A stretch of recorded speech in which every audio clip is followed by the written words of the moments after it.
Soal selanjutnya latihan kita adalah nomor 2 dari soal fisika pokok bahasan 1 kelas 12 materi listrik DC. Itu tentang hukum Ohm. Hukum Ohm ini nanti kita masuk pada kasus langsung rangkaian. Ada pembuatan skema PCB untuk lampu LED dan adaptor power DC digunakan 3 resistor secara berturut-turut. Jadi ada 4 ohm, 6 ohm, dan 12 ohm. Ketika resistor ini masing-masing terhubung dengan LED. Jadi ini di dalam resistornya ada LED-nya, ibarat di situ. Yang tidak dianggap hambatan dalamnya, jadi di sampingnya. Kalau saya gambarkan nanti tambah ribet.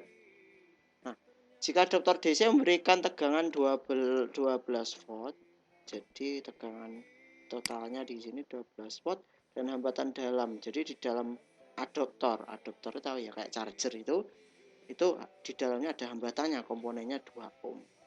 Nah, tentukan hambatan paralel, hambatan total, tegangan, dan semuanya. Nanti kita urutkan satu persatu ya. Nah, kita ambil gambarnya dulu biar nggak mengganggu ya. Gambarnya di sini. Nah, kita sampingkan daripada bolak-balik nanti. Nah, kita taruh di sini. Sip. Nah, bisa, mudah ya. Kita tampilkan lagi PDF-nya, kita minimize agar tampilannya mudah dipahami. Nah, yang pertama yang kita cari adalah hambatan paralel. Hambatan paralel, minta hambatan paralelnya, berarti antara R2 dan R3. Berarti kita dapat di sini angkanya hambatan paralelnya adalah 612. Maka kita samakan penyebut dia 12 bagi 6 2 kali 1 ya 2, 12 bagi 21. Maka kita dapat angkanya 3/12. Kita balik karena nyari RP, karena paralel 12/3, kita dapat 4 ohm. Hambatan pengganti total.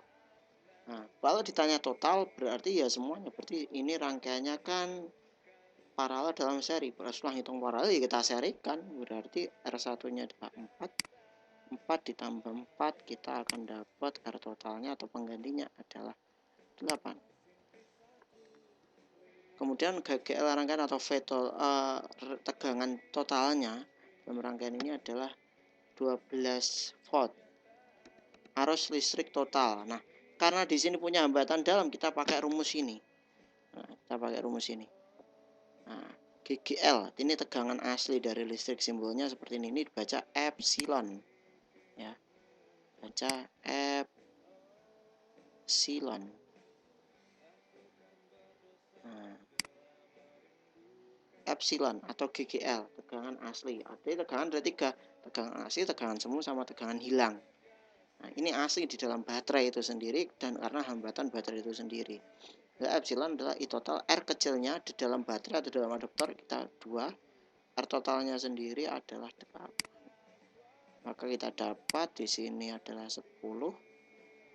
Epsilonnya sudah jelas tertulis di sana 12, GGL-nya.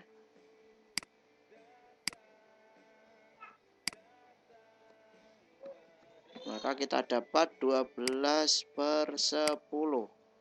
I total kan berarti 10-nya taruh di bawahnya. Karena nyari I total. Maka kita dapat 1,2 ampere. Ternyata arus yang mengalir pada rangkaian ini adalah 1,2 ampere ketika kembali full semuanya. Tegangan jepit adalah V total dari I totalnya. Jadi kita tidak memandang adanya hambatan dalam baterai, sehingga kita dapatkan 1,2 dikali R totalnya. Jadi nggak pakai R kecil, tadi 8 berapa ya, 8 ya, 4 sama 4 tadi. Maka kita dapat di sini 1,2 kali 8 sekitar 9,6 volt. Jadi kalau tanpa baterai itu hambatan di dalamnya tidak kita perhitungkan, ternyata 9,6. Baru tegangan yang hilang itu berapa? Ya tinggal kita kurangkan aja. Kalau totalnya tadi adalah 12, GGL-nya 9,6 itu yang semu, ini yang berjalan di sana. Nah, hasilnya 12, maka yang hilang mungkin berubah menjadi energi panas sekitar apa ini berarti 3,66. Kita kurangkan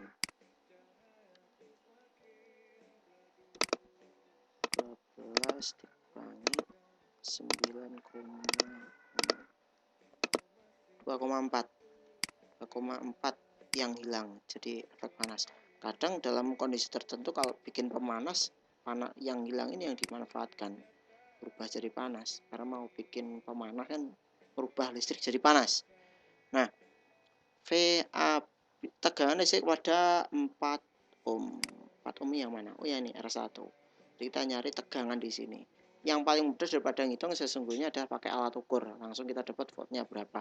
Cuman kalau kita pakai perhitungan, nanti bisa dibuktikan lah. VAB-nya adalah VAB V1. V1 itu sama dengan VAB. Oh, ternyata di sana. Nggak perlu ngitung kita. Bentar, VAB kemudian I total dikali R1. Rumus aslinya kan VIR. Oh, berarti kita sederhana sekali. V1 itu disebut sebagai VAB karena ada di titik A dan B. Kemudian arus yang masuk di situ adalah arus total yang 1,2 ampere tadi. Berarti 1,2 dikalikan dengan hambatannya 4. Berarti tegangan yang ada di sini adalah 4,8. Kemudian pada paralel tegangannya coba kita hitung sama-sama, kita sebut saja VBG. I total yang masuk paralel tadi paralelnya juga 4, berarti 4 1,2. Maka kita dapatnya adalah 9,6. Nah, benar kan? Ini berarti adalah arus yang kita sebut arus semu yang berjalan di sana, yang aslinya padahal adalah 12. Nah, tegangan listrik pada listrik pada resistor 6 ohm. Baru kita cek satu-satu. Yang atas berapa, yang bawah berapa. Karena ini paralel itu berlaku tegangan selalu sama. Sehingga kalau kita dapatnya astagfirullahaladzim 4,8 ini, saya kok salah ngitung. 1,2 kali 4, 4,8. Nah, kalau totalnya 4,8 VBG-nya, maka CD sama F juga sama karena dalam paralel itu A sama 4,8 tegangannya. Arus yang masuk pada resistor 4 ohm, ya jelas mudah sekali. Yang masuk di resistor 4 ohm itu adalah arus total itu sendiri, masuk ke sini ya 1,2. Nah, arus listrik yang masuk pada paralel, karena belum bercabang ya tetap 1,2. Terus arus listrik yang masuk pada resistor, nah ini baru bercabang. Kalau bercabang kita manfaatkan R-nya masing-masing. VP-nya kita kan sudah tahu, paralel kan tadi 4,8. Rumusnya tetap sama, VIR. Cuman kita akan bergonta-ganti ini. Kalau mau mencari arus yang di sini berarti ya kita pakai paralel karena di wilayah ini miliknya paralel. R-nya ya R2 ini yang kita cari. R2-nya adalah 6. Sehingga 4,8 per 6 kita akan dapat berapa berarti? 48 bagi 6, 0,8. Berarti arus listrik yang masuk ke atas 0,8.